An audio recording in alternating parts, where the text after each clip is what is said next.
तो नमस्कार दोस्तों, मैं हूं सुब्रत चौहान और आप देख रहे हैं फिश इन्फो चैनल। दोस्तों मेरे पीछे आप अगर देख रहे हैं तो यहाँ पे जो चीज़ हुआ है जलकुंभी है, जिसको हम लोग डाकूइट भी बोलते हैं। ये जलकुंभी नहीं है, असल में डाकूइट है। ये काफ़ी ज़्यादा प्रॉब्लम क्रिएट करती है मछली पालन में। तो कई बार क्या होता है कि ये डाकूइट इतना ज़्यादा मात्रा में हो जाता है, जैसे कि आप तालाब में देख रहे हैं। यहाँ पर इतना ज़्यादा मात्रा में हो जाने के बाद इसमें ऑक्सीजन का कमी होने का जो सिम्टम है वो सबसे ज़्यादा दिखाई पड़ता है। तो कई बार मछलियाँ मर जाती है और ऊपर से ऑक्सीजन का कमी होने के कारण मछलियाँ जो ऑक्सीजन लेने के लिए ऊपर की तरफ आती है तो हम लोग देख नहीं पाते हैं कि मछलियाँ ऊपर की तरफ आ रही है। तो ऐसी हाल में हम इसका इलाज भी नहीं कर पाते हैं, पता भी नहीं चलता है। तो नीचे ऑक्सीजन का कमी हो जाती है, जिसकी वजह से मछलियाँ मर जाती है। तो आज की वीडियो में दिखाऊंगा कि ये प्रॉब्लम से सलूशन किस तरह से निकाला जाए। जैसे कि आप वहाँ पे देख रहे हैं, उधर घुमाओ, दिखाओ, वो लोग जो है वहाँ पे स्प्रे कर रहे हैं। तो एक तरह का मेडिसिन का इस्तेमाल किया जा रहा है, जिसके मदद से हम इस चीज़ को मार सकते हैं और अपना मछली को बचा भी सकते हैं। तो चलिए दोस्तों, पूरा डिटेल के साथ दिखाता हूँ कौन सा मेडिसिन है, किस तरह से इस्तेमाल किया जाता है, सब कुछ मैं आपको इस वीडियो में दिखा दूँगा।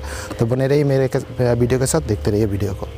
दोस्तों ये जो डाकूइट है बहुत ही अच्छा है। ये मछली का फीडिंग है, हम लोग जानते हैं, बहुत ही हाई प्रोटीन फीड होता है। इससे अगर आप मछली के लिए फीड तैयार करते हैं तो मछली का ग्रोथ बहुत ज़्यादा होता है। सबसे ज़्यादा फ़ायदा इस डाकूइट का होता है। ग्रास कार्प मछली और चाइना पोटी, इस तरह का कुछ मछलियाँ ये डाकूइट को बहुत ज़्यादा खाती है। लेकिन कई बार डाकूइट का जो ग्रोथ लेवल इतना ज़्यादा हो जाता है, जो जिस तालाब में हम लोग छोड़ते हैं या फिर फीडिंग के लिए देते हैं, तो उसमें ग्रोथ बहुत ज़्यादा होने लगता है। तो मछलियाँ खाकर ख़त्म भी नहीं कर पाती है, इतना ज़्यादा ग्रोथ इसका होता है और धीरे धीरे पूरा तालाब को इस तरह से घेर देता है। तो जैसे कि यहाँ पे देख रहे हैं, मेरे तालाब में भी इस तरह का प्रॉब्लम हुआ है। और ये प्रॉब्लम असल में क्यों आया मैं बता दूँ। यहाँ पे जो डाकूइट था वो उसको हम लोग रखे थे मछली को खिलाने के लिए, लेकिन अभी ठंड थोड़ा ज़्यादा है तो मछलियाँ उतना ज़्यादा खाती नहीं है। तो हम लोग सोचे थे उठा के दूसरा तालाब में डालेंगे, थोड़ा डालते भी गए तो मछलियाँ उतना ज़्यादा खा नहीं रही ठंड के मौसम में के कारण से। तो ऐसी हाल में इसका जो डेंसिटी है बहुत ज़्यादा बढ़ता गया और ऐसी हाल में क्या हुआ, तालाब जो है इस तरह का बर्बाद हो गया और इस तालाब में हमें खतरा महसूस होने लगा। तो ये डाकूइट को कंट्रोल करने के लिए काफ़ी सारा किसान सोचते हैं कि इसको किस तरह से मारा जाए। तो हमने इसका सलूशन बहुत मेहनत से निकाला। कई रिसर्च के बाद ये सारा चीज़ जो है हमारे सामने आया कि इसका रिज़ल्ट इस तरह से आएगा और इस मेडिसिन का इस्तेमाल इस तरह से करेंगे तो इसमें कोई प्रॉब्लम नहीं आती है। तो आपके मन में भी ये सवाल आता होगा किस तरह का मेडिसिन, मैं आपको लास्ट तक बता दूंगा, दिखा दूंगा कौन सा मेडिसिन है। तो अब ये जो मेडिसिन है उसके बारे में थोड़ा सा बता दूँ। ये जो मेडिसिन है काफ़ी ख़तरनाक है और थोड़ा जहरीला भी है।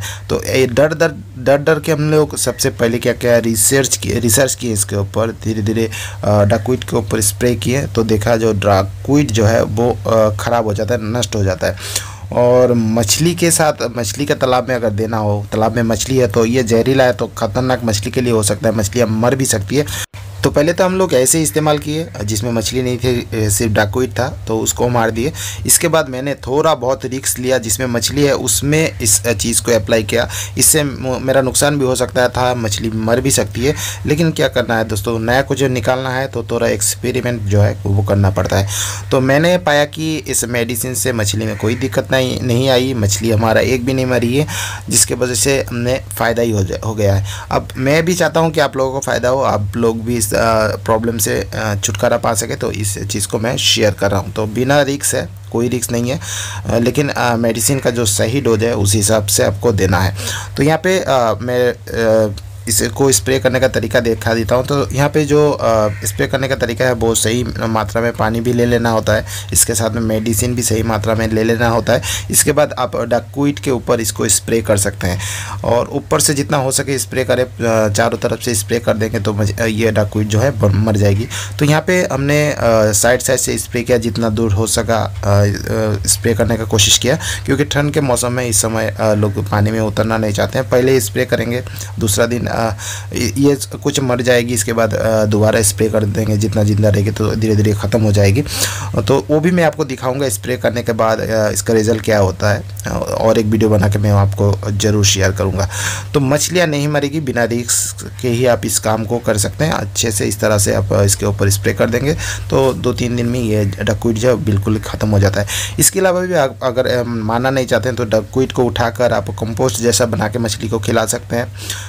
जो जो कि हाई प्रोटीन है। मछली का ग्रोथ बहुत ही अच्छा होता है। ध्यान से सुनिए, ये फ्री का फिश फीड है। इसको प्रोसेस करके आप अगर खिलाते हैं तो आपका मछली में ग्रोथ आएगा।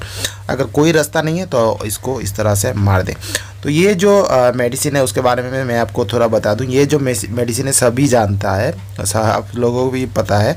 जो घास मारने का दवाई होता है वो ही दवाई है, वो भी जिससे हम लोग घास को मार देते हैं, घास को सूखा कर देते हैं। मारने के बाद एक दिन में घास मारने का दवाई वो मछली घास को मार देती है। वही मेडिसिन को यहाँ पे इस्तेमाल किया गया है। और ये अलग अलग कंपनी का हो सकता है, अलग अलग नामों से हो सकता है, आप उसको इस्तेमाल कर सकते हैं। यहाँ पे मैंने इसका नाम दिखा रहा हूँ, आप देख रहे हैं। इस मेडिसिन का इस्तेमाल हमने किया, तो आप चाहें तो इसका भी कर सकते हैं, दूसरा मेडिसिन का भी इस्तेमाल कर सकते हैं। और इसका डोज के बारे में बताऊं तो इसका डोज जो है वो इसमें लिखा रहता है, बोतल में ही लिखा रहता है कितना पानी के साथ कितना ml या कितना लीटर मिलाना होता है। उसी हिसाब से आपको इसको अच्छे से मिक्स कर लेना होगा। इसके बाद आप इसको तालाब में इस्तेमाल कर सकते हैं। तो इस तरह से करेंगे तो कोई दिक्कत नहीं होगी, जो कि मैंने आपको यहाँ पे दिखा दिया। और इसका प्राइस भी यहाँ देख रहे हैं। बाकी सारा चीज़ आप शॉप में जाकर खुद ही पता कर सकते हैं। तो दूसरा मेडिसिन के साथ भी ये अप्लाई कर सकते हैं, अलग अलग नाम से हो सकता है जैसे कि मैंने बताया। तो यही है प्रोसेस जिससे हम अप्लाई किए और अच्छा खासा रिजल्ट हमें देखने को मिला। और ये डाकूइट जो है वो ख़त्म भी हो चुका है।